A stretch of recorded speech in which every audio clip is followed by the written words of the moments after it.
They were told they were being sent to hell, a secret camp. No Red Cross, no rules, no mercy, no witnesses. German soldiers captured during the war believed they were being transported to a place where screams would replace names, where sleep would be a luxury, and where survival would depend on how much pain you could endure without breaking. But the trucks didn't stop in a frozen forest. They didn't stop in a desert.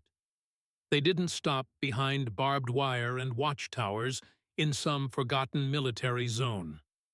They stopped in Palm Beach, Florida. And what they saw first was the ocean. Palm Beach, 1944. The air was warm. The wind smelled like salt. Palm trees swayed slowly, peacefully, like nothing in the world was wrong. The German prisoners stepped out of the trucks in silence. No screams, no dogs. No soldiers beating them with rifle butts. No shouting.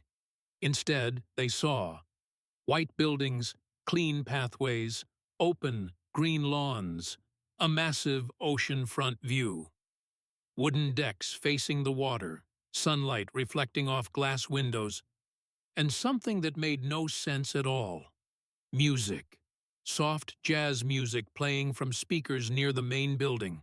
One of the soldiers whispered in German, "This is a trick." Another said, "This is psychological torture." They were certain of it. This had to be fake. This had to be a setup before the real nightmare began, because no prison looks like a resort. The fear before the truth. Their minds were prepared for torture, for interrogations, for beatings, for starvation, for darkness. They had been told stories of camps where people disappeared, where screams echoed through the night, where guards didn't use names, only numbers. So when they were calmly escorted inside the main building, when no one touched them, when no one yelled, their fear got worse, because silence is scarier than violence. The first shock. They were led into a long hallway. Doors opened. Inside the rooms, clean beds with white sheets, pillows, windows facing the ocean, wooden furniture, fans, lockers, personal lamps, curtains, even small rugs on the floor, not cells. Rooms, real rooms. Then came the second shock. They were taken to the dining hall, and what they saw destroyed everything they believed. The meal that changed everything.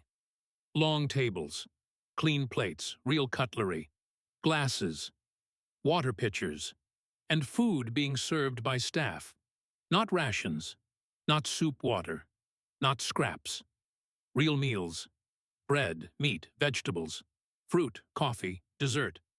One prisoner refused to sit. He said, "They poison prisoners before interrogations." A guard calmly responded, "Then don't eat." No threat, no pressure, no anger, just calm. Another prisoner took a bite, then another, and slowly they realized this wasn't fake. The unbelievable rule. Then came the rule that made no sense. The camp commander spoke. "You are prisoners of war, but this is not a punishment camp. This is not an interrogation camp. This is not a labor camp." Everyone listened in silence. He continued, "You will not be beaten. You will not be tortured. You will not be starved. You will not be humiliated." And then he said the sentence that would become legendary. "You will not be forced to speak." No forced interrogations, no psychological pressure, no extraction of information, nothing. Confusion turns into terror. This didn't calm them. It terrified them, because it made no sense. One soldier whispered, "No one builds a camp like this without a reason." Another said, "This is worse than torture. They're breaking us mentally." They were convinced something darker was coming, something hidden, something worse than pain. The Ocean View Lie. That night, prisoners stood by the windows. They watched the ocean, the moonlight on the water, the calm waves, the peaceful silence. And for the first time since being captured, no one screamed, no one cried, no one begged, no one prayed. They just stood there, confused, because fear needs darkness, fear needs chaos, fear needs cruelty, and this place had none of it. The next morning, the prisoners woke up in silence, not to shouting, not to alarms, not to boots hitting the floor. They woke up to sunlight, light coming through the windows, the sound of waves, the sound of birds. For a moment, some of them forgot they were prisoners. Then reality returned. Uniforms, guards, war. But something still felt wrong. The doors were unlocked, not wide open, but not sealed like cells. No chains, no handcuffs, no numbers on walls, no bars on windows. They could walk the corridors freely. One prisoner said, "This isn't a camp. This is a hotel with soldiers." Guards without hatred. The guards didn't scream. They didn't insult them. They didn't dehumanize them. They spoke calmly. They used names, not numbers. They didn't rush. They didn't threaten. They didn't provoke. And that made the prisoners uncomfortable. Because hate is predictable. Cruelty is familiar. Kindness from an enemy is terrifying. Breakfast that felt like a trap. Breakfast was served at 8 a.m. Eggs, bread, butter, coffee, fruit, milk, no ration lines, no fighting for portions, no pushing. One prisoner asked a guard, "Why are you feeding us like civilians?" The guard answered, "Because you are humans before you are soldiers." That sentence spread through the camp faster than any rumor. The psychological shift. Something began happening in their minds, slowly, silently. The constant tension inside them started breaking down. They were waiting for violence, waiting for punishment, waiting for the trap. But nothing came. No interrogations, no pressure, no beatings, no isolation rooms, no dark basements. Just routine, calm routine. Meals, rest, walks, sleep, conversation. Their nervous systems didn't know how to react. One soldier later wrote, "It was harder to live in peace than in fear. Fear gives structure. Peace makes you think." The first cracks. Men who had survived bombings, front lines, executions, and battles started breaking emotionally. Not from pain, but from safety. Because safety gives space for guilt, space for memory, space for thought. They started remembering villages, families, homes, children, faces. The war didn't stop outside the camp, but inside. Their minds slowed down. The Palm Beach effect.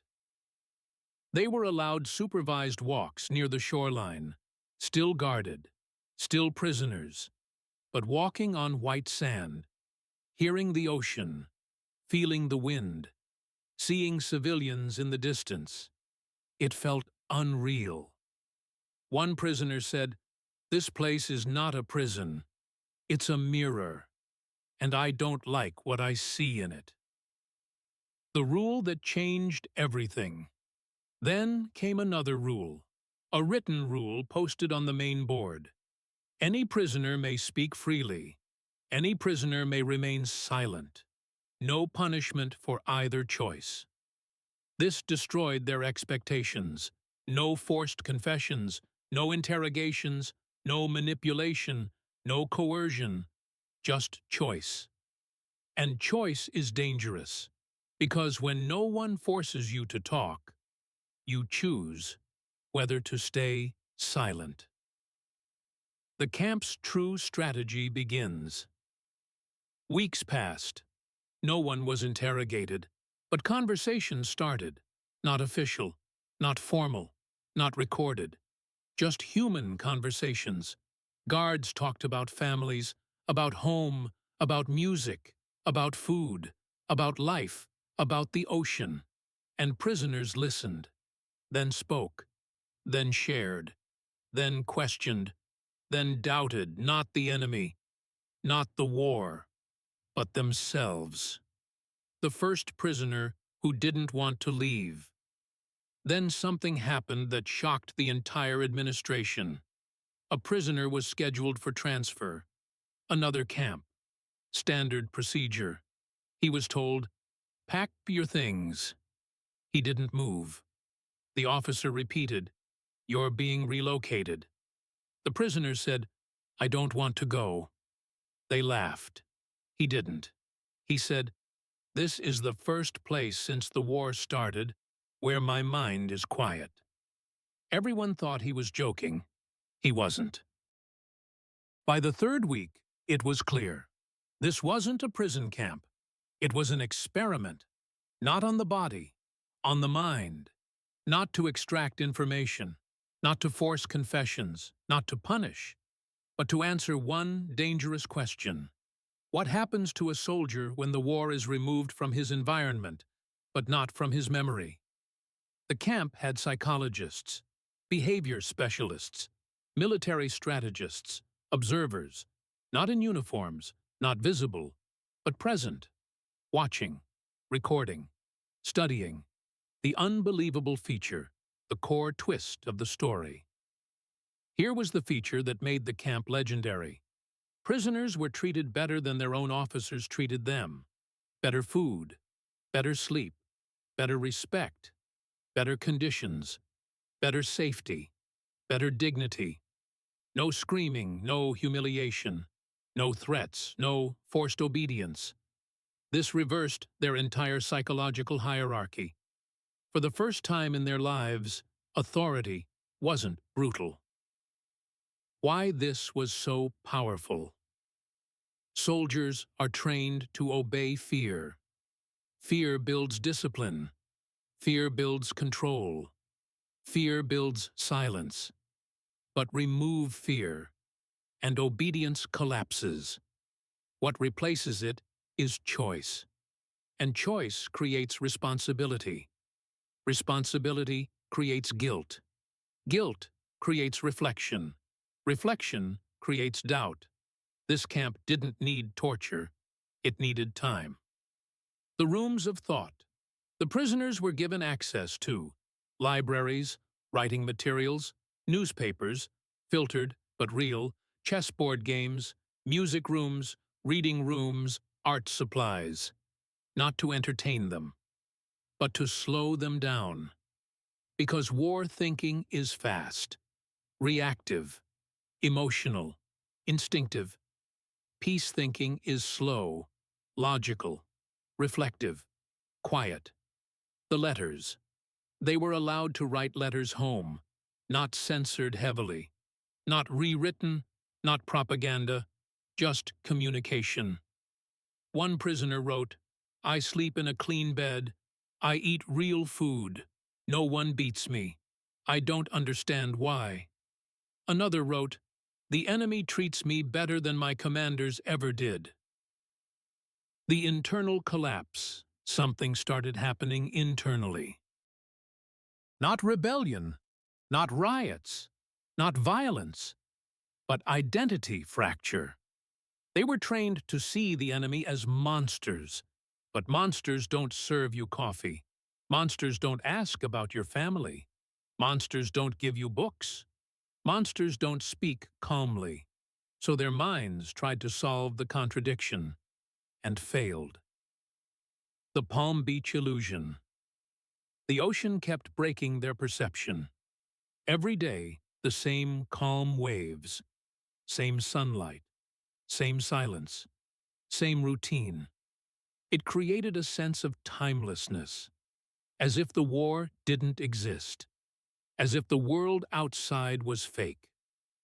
One prisoner said, "I feel like the war is the dream, and this is the real world." The hidden data observers recorded changes: reduced aggression, improved sleep, lowered stress responses, emotional vulnerability increased, empathy decreased, hostility increased, self-reflection. Not because of therapy, but because of environment. The moment of truth. One day, a guard asked a prisoner casually, "Do you think you'd fight again if you were free?" The prisoner answered without thinking, "I don't know who I'd be fighting for anymore." That sentence terrified the observers, because that meant the system was working.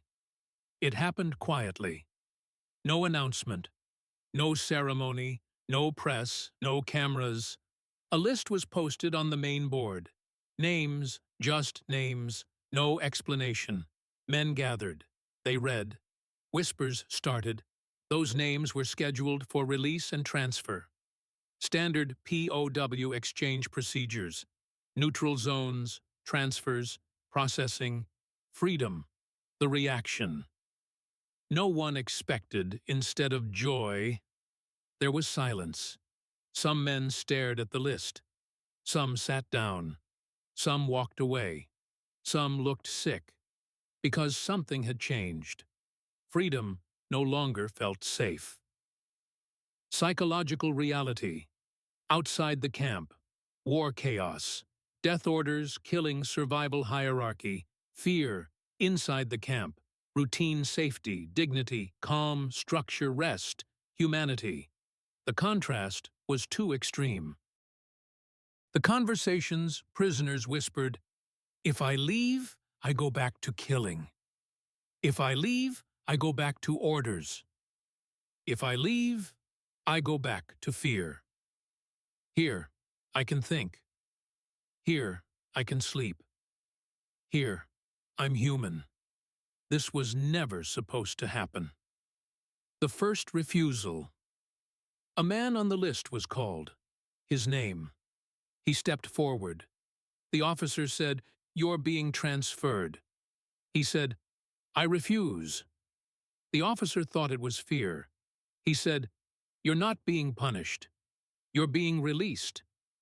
The prisoner answered, "I know." Silence. The officer said, "You are a prisoner of war. You don't choose." The man said, "Then why did you teach us choice?" No one had an answer. The moral crisis. The administration panicked. This was not protocol. This was not legal. This was not acceptable. This was not controllable. The experiment had crossed a line. They didn't just change minds. They created attachment. Attachment to safety. Attachment to peace. Attachment to dignity. The psychological trap. This was the real danger. They had accidentally created a psychological sanctuary, a place where trauma felt quiet, where identity could reset, where war felt distant, where reality felt suspended. It wasn't a prison anymore. It was a refuge. Palm Beach as a symbol. The location amplified everything. Palm trees, ocean, sun, beauty, silence, warmth. The mind associates environment with emotion. This place rewired their associations. Peace equals safety. Authority equals calm. Enemy equals human. The command response orders came from higher command. Transfers must continue. No emotional attachments, no delays, no refusals, no negotiations. The camp had become too effective, too dangerous. Not physically, psychologically. They didn't get ceremonies. They didn't get speeches. They didn't get goodbyes. They got trucks. Men were loaded in silence, some compliant, some shaking, some numb, some staring at the ocean one last time. Palm trees passed by the windows. The blue water disappeared. The white buildings vanished, and with them, the calm. Re-entry shock. The first night outside the camp, sleep vanished, silence vanished, safety vanished, structure vanished. The noise returned, the orders returned, the shouting returned, the fear returned, the violence returned. One man later said, "The camp felt unreal, the war felt insane, and I didn't know which world was real anymore." The first act of disobedience. It happened quietly. A small order, routine, nothing dramatic. A command to move, to prepare, to engage. A soldier hesitated. Just a second. But in war, a second matters. The officer noticed. The hesitation was new, unfamiliar, dangerous. He was punished, not brutally, but publicly, to restore hierarchy. The internal split. The men weren't rebels. They weren't deserters. They weren't traitors. They were conflicted. The war identity was cracking. The obedience reflex was weakening. They started thinking before acting.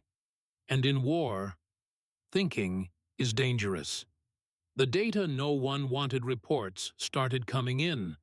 Hesitation under command, reduced aggression, delayed reactions, emotional withdrawal, internal conflict, decreased, hostility toward civilians, increased questioning of orders. Not massive, not obvious, but measurable, enough to be noticed. Command reaction. High command didn't care about psychology. They cared about efficiency, discipline, control.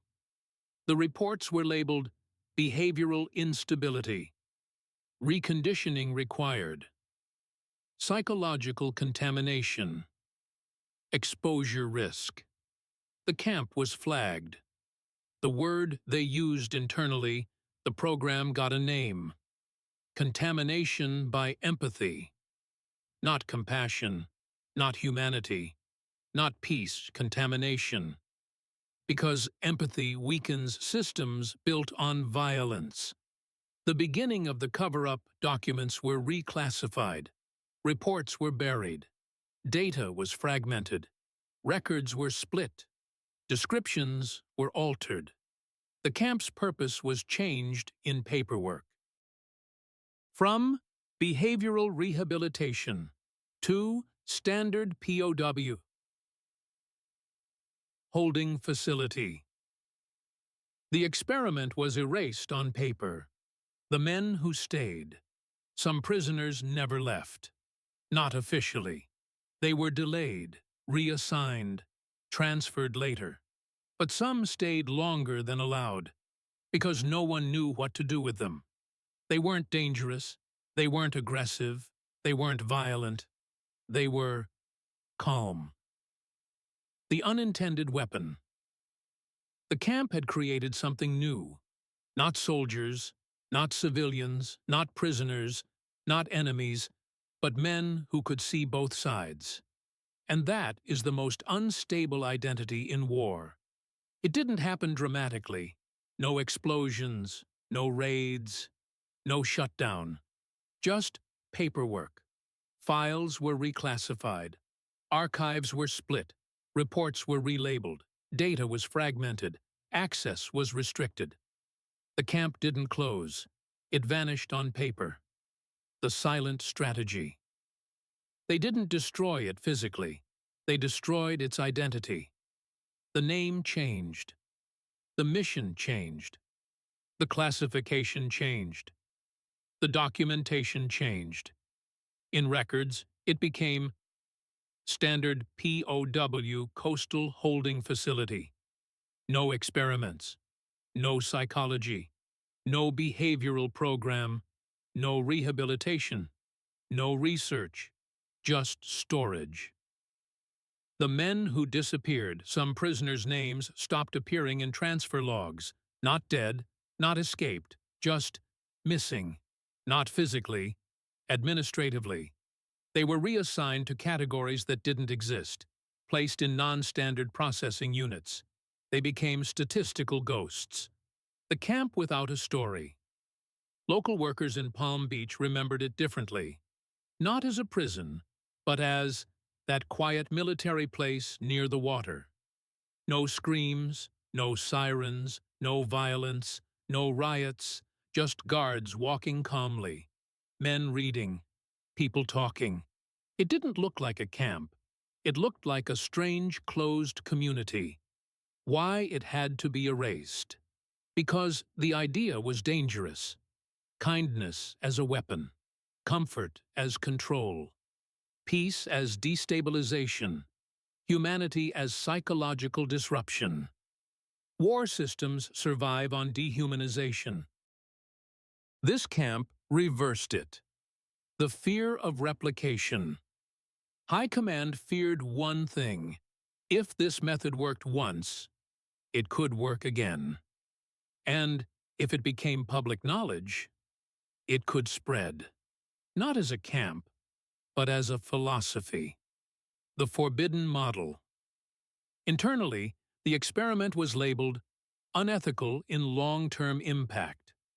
Not because it harmed prisoners, but because it changed them in ways that couldn't be controlled.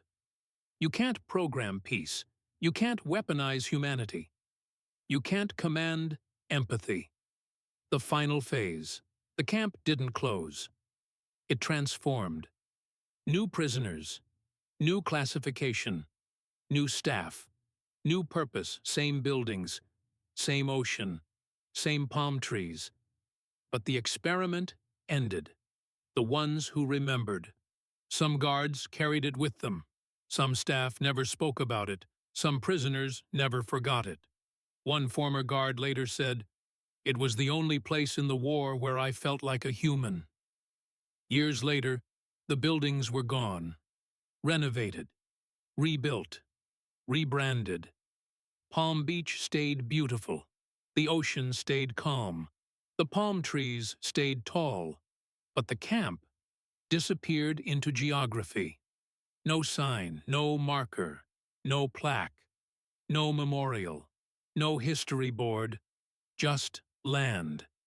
The men who carried it, some prisoners returned home, some reintegrated, some never spoke about the camp, some couldn't explain it, some said it felt like a dream, some said it felt like a lie, some said it felt more real than anything else in the war. One former prisoner said, "They didn't change my politics. They didn't change my ideology. They changed my nervous system." The long-term effect. Not revolutions, not rebellions, not uprisings, just small changes. Refusal to dehumanize hesitation before violence. Empathy for civilians, resistance to blind obedience. Internal moral conflict, emotional awareness. Not heroic, not cinematic. Human. The true twist of the story. The most unbelievable part wasn't the comfort, not the food, not the ocean view, not the beds, not the kindness, not the refusal to leave. The real twist was this. The camp never tried to change their beliefs.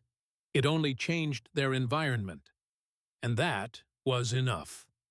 The final truth. Because humans adapt to systems, not ideologies, not flags, not speeches, not propaganda. Systems. Change the system. You change the person. Why it was so dangerous. Because it proved something no war machine wants to admit. You don't need to destroy people to control them. And you don't need to control people to change them. Sometimes, you just give them a different world. The story that was never meant to be told. No official history books, no documentaries, no records, no recognition, no trials, no acknowledgement, because it didn't fit any narrative. It wasn't heroism, it wasn't cruelty, it wasn't victory, it wasn't defeat. It was something more uncomfortable: humanization. The most powerful prison in history had no bars, no chains, no torture, no fear, only comfort. And that's why it had to disappear.